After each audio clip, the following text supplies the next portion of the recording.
Assalamualaikum warahmatullahi wabarakatuh.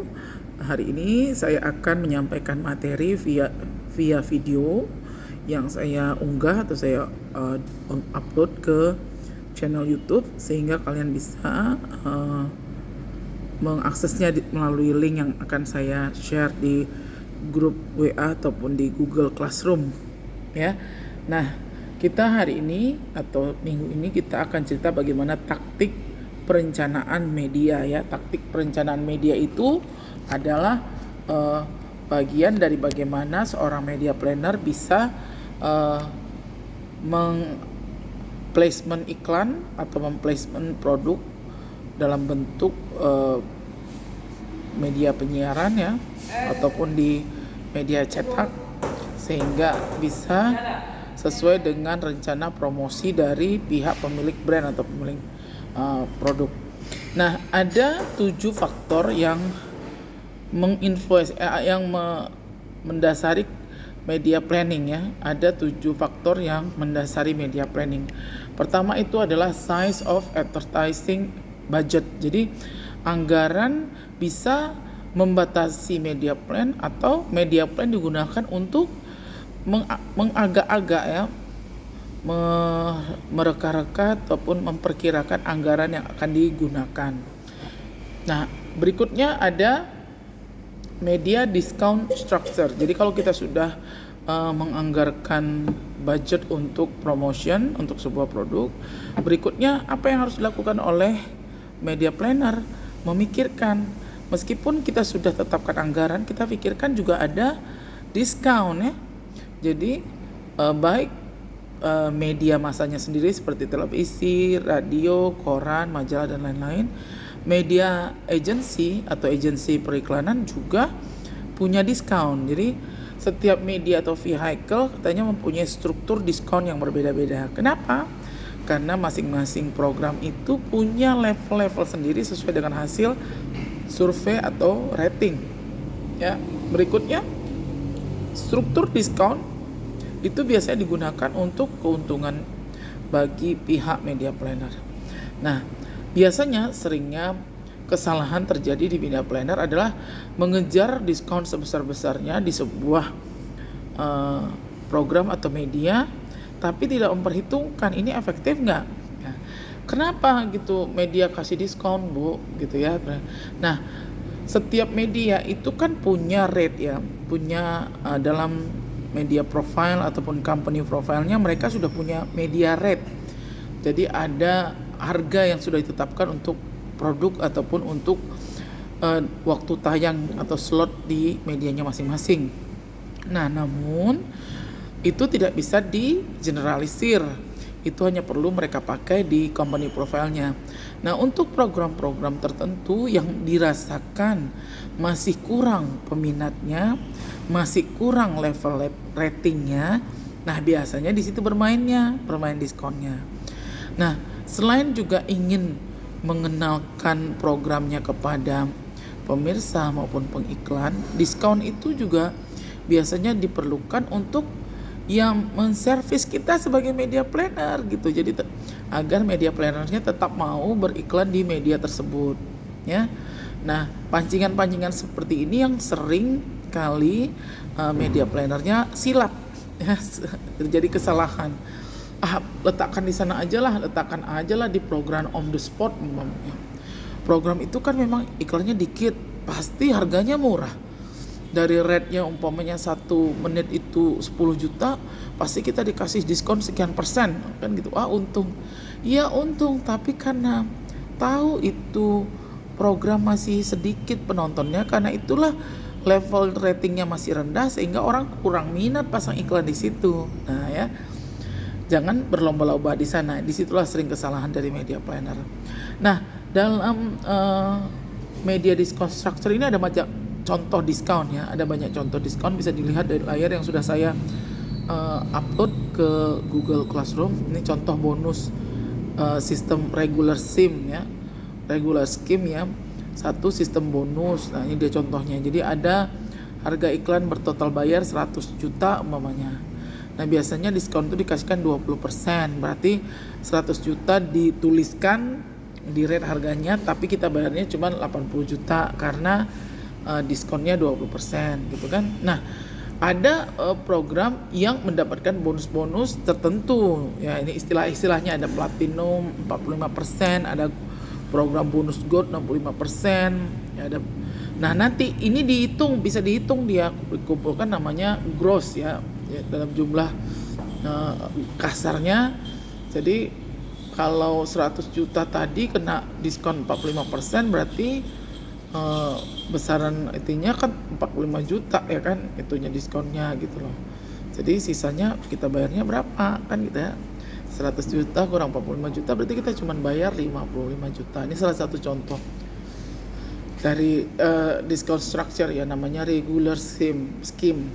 Ada namanya sistem cash. Nah, ini biasanya kalau yang sistem bonus ini biasanya pembayaran itu dilakukan setelah iklan berakhir biasanya gitu ya. Jadi kalau iklan itu diakhiri 3 bulan masa periodenya, berarti bulan ketiga baru kita bayar, atau ada sistem pembayaran berapa tahap gitu kan. Nah, itu namanya regular scheme. Ada namanya sistem cash. Nah, sistem cash ini biasanya bonusnya lebih tinggi lagi gitu karena bayarnya langsung gitu kan. Nah, ini biasanya bagi program-program yang dia memang sekali tayang ya. Sekali tayang dia sudah banyak itu ya, program-program lepas kayak umpamanya ada tahapan BCA umpamanya begitu ya, programnya cuma sebulan sekali ataupun setahun sekali atau 6 bulan sekali. Jadi itu dibayarnya cash. Nah, diskonnya 75%. Jadi kita dari 10 juta kita cuma bayar 2,5 juta, bisa. Nah, ini keuntungannya di mana? Inilah keuntungan yang didapat oleh media planner atau didapat oleh agensi iklannya.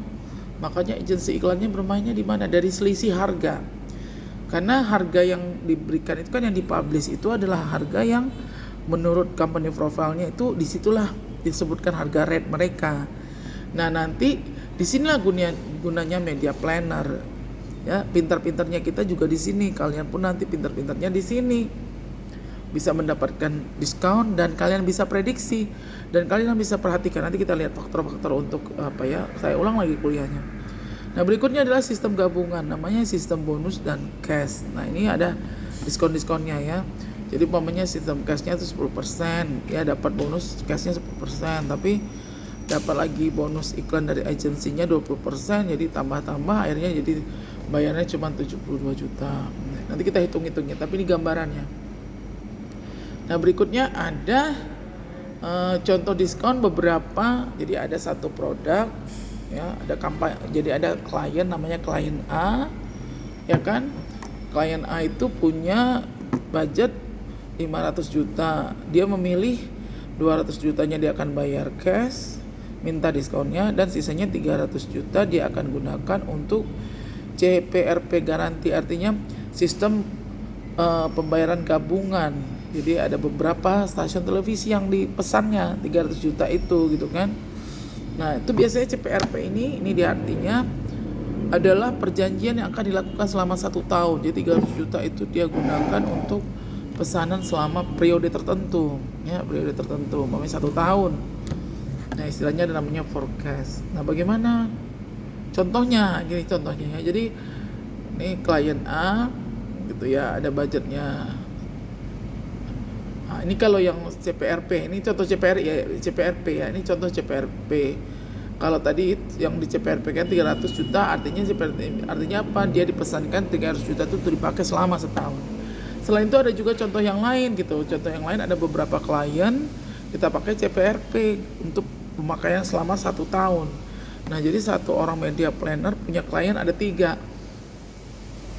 Jadi klien A budgetnya 100 miliar, dia pasang di sini. Perhatikan ada SCTV, ada Indosiar Visual Mandiri, ada RCTI, ada Trans TV ya. Jadi dia bagi yang 100 miliar itu jadi 30 miliar, 20 miliar. Nah, berikutnya ada klien B, dia memiliki budget 50 miliar. Dia cuma mau pasang di 2 stasiun aja, jadi Metro TV dan TV One. Masing-masing dibayar 25 miliar. Dan terakhir ada klien C, memiliki budget 10 miliar. Dari sisa uang tersebut dibelanjakan ke stasiun mana? SCTV 5 miliar, ke Indosiar Visual Mandiri 5 miliar. Nah, inilah ditotalkan seorang media planner punya 3 klien dengan total dealingnya segini gitu ya. Lihat di layar ke-12 ya, di layar slide 12. Ya, total nilainya segini. Nah, ini yang deal. Ya. Nah, ini jadi dia punya 3 klien, dia masukkan ke radio ini, dia minta harga diskon untuk CPRP selama 1 tahun. Jadi dia bawa berapa klien itu, berapa 500 juta, berikutnya 50 juta dan 10 juta. Tapi dia bisa bagi ke stasiun televisi ini banyak. Nah, dealing-dealingnya dia bisa pakai di sini nih. Bonus-bonusnya dia bisa pilih. Tadi dia kalau satu TV tadi cuma dapat Metro TV dan TV One, tapi karena dia dealing hampir semua televisi, nah nanti dia bisa dealing bonus-bonus. Jadi ada bonus tuh gabungan, bonusnya itu bisa dapat uang, bisa bonusnya slot. Ya, boleh nggak ya 3 klien saya ini masuk di sini semua? Masuk di sini. Jadi kalau tadinya yang klien A bisa 4 TV, klien B cuma 2 TV, klien C cuma 2 TV, tapi karena dealnya satu media plannernya satu, dia minta bonus-bonusnya. Oke deh, saya nggak usah bonus persentase duit atau pengurangan angka. Gimana kalau ini bisa masuk semua? Kan?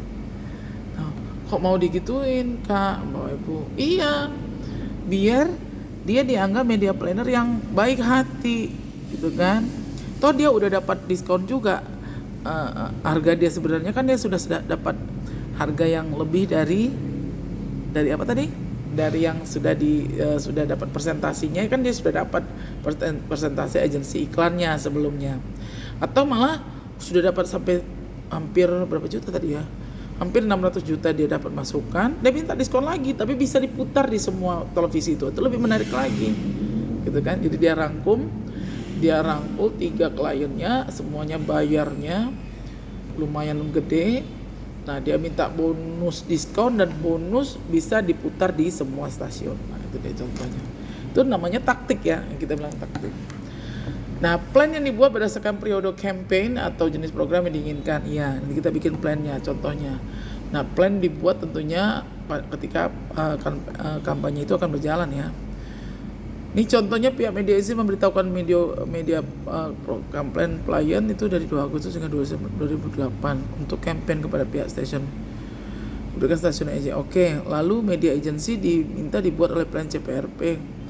Nah, jadi nanti harus dijelaskan dalam media ordernya dan dalam ordernya berapa yang CPRP yang didapat, diskon gabungan yang didapat, itu harus jelas ya.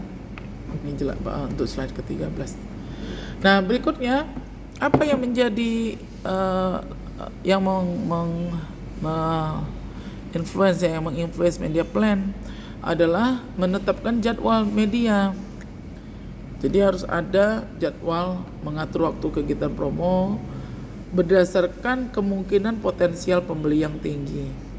Ya, seperti sering saya bilang, kalau mau hari raya ya posting atau placement lah sirup, sarung, baju koko, hypermart, mall dan sebagainya. Itu contoh ya. Jadi itu kita menetapkan jadwal. Terus apa lagi? Nah, ini contoh jadwal ya. Jadi ada 3 media atau 3 metode jadwal media. Pertama, jadwal yang berkelanjutan atau continuity, yaitu mengacu pada pola iklan yang berkelanjutan. Itu biasanya iklannya harian atau setiap minggu saja atau sebulan sekali saja. Itu namanya continuity. Baru ada metode iklan namanya flighting, yaitu tidak menerapkan penjualan secara teratur. Jadi dia ada perkelang-kelang. Jadi umpamanya minggu genap, minggu ganjil, gitu-gitu ya. Dia berkelang-kelang, atau sebulan putar, 2 bulan berhenti, sebulan putar lagi, 2 bulan berhenti, sebulan, atau 2 bulan putar, sebulan berhenti, 2 bulan putar, sebulan. Jadi enggak, dia mau pasang 6 bulan, tapi dia 6 bulan bukan bulan 1 sampai bulan 6, enggak, dia kelang-kelang. Jadi dia hampir bisa dipastikan hampir 1 tahun terasa iklannya gitu ya. Itu namanya teknik flighting. Berarti ada teknik penjualan iklan pulsing, yaitu mengkombinasikan duanya. dua metode yang tadi, pertama dan kedua, continuity dan flighting. Jadi sebuah iklan muncul di media massa secara teratur namun pada periode tertentu. Nah, pada periode yang dianggap itu penting jumlahnya kan banyak. Nah, ini contoh, dia putar kelang-kelang sebulan, putar bulan 1 putar, bulan 2 enggak, bulan 3 putar. Nah, bulan 4, bulan 5, bulan 6 dia putar terus setiap bulan. Kenapa? Karena itu momen hari raya, umpamanya kita lebaran, Ramadan. Nah, itu contohnya pulsing. Jadi pertama teratur atau berkelang, lama-lama dia bikin dia gas gitu ya. Lanjutkan terus. Karena dianggap di situ sangat potensial. Nah, di slide 16 bisa dilihat nanti itu bagaimana cara mengeksekusi contoh kemarin kita media schedule untuk Minak Jinggo, produk Minak Jinggo di RCTI, SCTV dan IVM ya. Ini contoh, ini bisa kalian isi nanti nih ya di slide 16. Nah, ada namanya media efisiensi, itu yang nomor berapa ya? Nomor 6 ya, nomor berapa? Dari yang menginspirasi media planning. Namanya media efisiensi. Jadi kita itu harus pikirkan efisiensi media. Jadi banyak majalah ya karena terbitnya untuk umpamanya sebulan sekali atau 2 minggu sekali. Jadi mereka memang sangat khusus ya. Jadi targetnya jelas. Namun biasanya iklannya itu mahal. Memang targetnya jelas tapi iklannya mahal ya. Itu jadi pikirkan tuh. Atau ada TV programnya khusus seperti saya sebutkan kayak kayak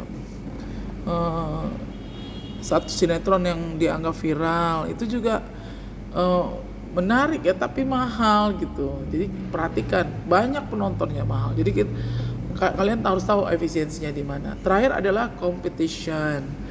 Jadi perhatikan juga para kompetitor kita dalam pembuatan iklannya ya, baru tengok data. Jadi kita harus sebagai media planner itu memang harus kuat di data, harus tahu di mana sih kompetitor produk ini bermain. Nah, yang berikutnya adalah nature of product. Ini bagaimana produk cycle life-nya gitu ya. Apakah ini produk tiap hari dipakai atau ini produk sangat premium gitu ya. Jadi harus perhatikan. Atau ada namanya substitution, ada produk yang bisa diganti, ada penggantinya, itu harus paham.